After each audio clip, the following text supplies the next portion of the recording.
নজর রাখবো পরবর্তী সংবাদে।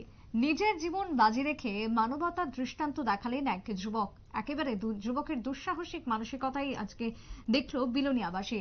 রবিবার বিকেল 5টা নাগাদ বিলোনিয়া বনকর মুহুরী নদীর দশমী ঘাটে বিপদনাশিনী মায়ের পুজোর মূর্তি বিসর্জন দিতে গিয়ে অসাবধানতাবশত পা পিছলে নদীতে পড়ে যায় সুজয় ভৌমিক নামের এক যুবক। নদীর জলের স্রোত বেশি থাকায় বারবার চেষ্টা করেও সুজয় দুঃখিত পারে উঠতে পারছিল না এবং ঠিক সেই সময় সুজয়কে বাঁচানোর চেষ্টাতেও ব্যর্থ হয় দুই ব্যক্তি।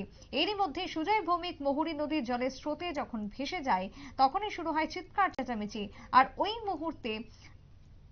মুহূর্তে দাঁড়িয়ে বনকর নদীর পাড়স্থিত বাসিন্দা সুশান্ত ভট্টাচার্য নিজ বাড়ি থেকে মানুষের চিৎকার চেঁচামেচি শুনে বেরিয়ে আসে এবং নদীতে ঝাঁপ দেয়। তারপরে উদ্ধার করতে সক্ষম হয়েছে ওই ব্যক্তিকে। সুজয় ভৌমিকের প্রাণ বাঁচিয়েছে কার্যতপক্ষে সুশান্ত ভট্টাচার্য।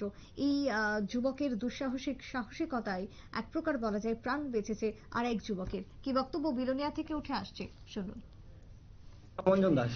বাড়ি কোনখানে? বাড়ি ডি অফিসের উল্টা দিকে। আচ্ছা, কি হচ্ছে আজকে এখানে? কি আপনার কেন আছেন? আমাদের বাড়িতে গতকালকে বিপদনাশিনী পূজা গেছে, তার কারণে আজকে দশমী আছে, দশমী বিসর্জন দিতে আয়া তো সবাই নাম উড়াউড়ি করে কেউ নামতে না করা হয়েছে। হ্যাঁ, নাইম মাসেরা উঠতে লাগবে মানে কুরের মধ্যে ফিরে গেছে আর কি, স্লিপ করে পড়ে গেছে। এরপরে আর সামলাইতে পারছে না। তারপরে বাইশা বলতেছে সবাই দৌড়াদৌড়ি করে দৌড়ি গিয়ে দাদা টাইনা উঠাইছে। ধন্যবাদ। এই দাদা আজকের জন্য হিরো,